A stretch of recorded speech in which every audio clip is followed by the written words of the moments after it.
These wintry woods may feel empty and abandoned, but there's a legend afoot here, one that's endured for more than a century. This whole area is filled with little nooks and crannies to get into, but nothing as majestic as this cave. This is a 5-star cave right here. This cave was a regular haunt for one of the Northeast's most mysterious figures, the Leatherman, a wordless, wandering tramp in the late 1800s, so named for his heavy, hand-stitched outfit made from scraps of discarded boot leather. Could you imagine just walking that amount of mileage, but then doing it with that 60 pounds of gear, of all that leather that he accumulated? I could not even, it's tough walking around with a backpack full of camera gear. Our guide to this remote cave in Pound Ridge, New York, hard by the Connecticut border, photographer and history buff Adam Ace Wolpinski. I go by Adam Ace, just so, Wolpinski is a little bit, lengthy, long on the tongue. Adam tells us the Leatherman moved from town to town, cave to cave, but there was method to his movements. For years, this nameless, silent soul trudged a never-changing 365-mile clockwise loop between the Hudson and Connecticut rivers, showing up in the same towns every 34 days, winter, spring, summer, and fall. The last 7 years of his life, people could almost set their clock by his arrival. Norm MacDonald, curator of the Ossining Historical Society, the Hudson River town close to the cave where the Leatherman died in 1889. There was an obituary published in the local newspaper, and hundreds of people came from the surrounding area to pay their respects. He was a celebrity.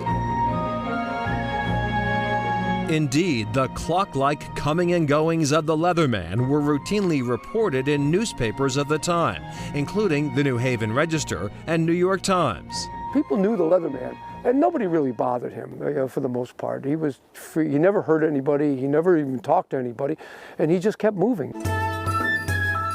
Former state archaeologist Nick Bellantoni leads us out into a forest in Southington, Connecticut. Today, a YMCA camp, it was one of the Leatherman's regular stops. You could see it's not a very large cave, and it's really not even a cave. Basically what it is an outcropping. And what he did is he utilized the shelter area and build kind of lean-tos, wooden lean-tos out, probably about this far. Bellantoni says the Leatherman was left alone for the most part, though he was locked up once for vagrancy. But he escaped, and there was a big outcry. People said, leave him alone. He doesn't hurt anybody. He doesn't bother anybody. Just leave him alone. Adam Ace can only imagine the kind of reception the Leatherman might receive today in the upscale towns of Westchester and Fairfield counties. Oh, he would be probably locked up. I don't know. Someone would call in the authorities and say, there's some creepy dude looking for some food or looking for a ride or some money.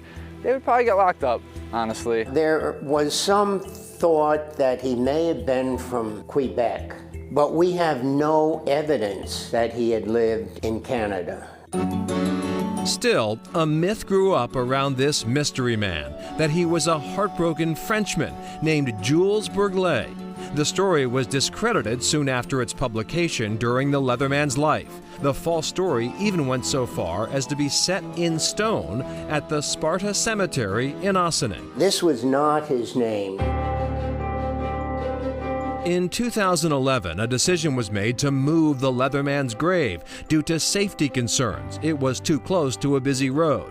A new headstone was commissioned, this time without the bogus name. We put him up here near the flagpole in a more dignified place in the cemetery. Scientists like Nick Bellantoni were hopeful DNA from the Leatherman's remains might reveal clues to his background.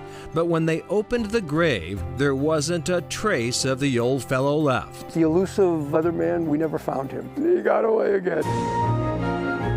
All that remains of the Leatherman today are some artifacts at the Connecticut Historical Society. And though the Leatherman's secrets may have gone to the grave with him, his story shows no signs of dying. It's a legendary story, and let me tell you, we can't remember the political elites, the big businessmen of the late 19th century. We've forgotten their names, but we remember the Leatherman.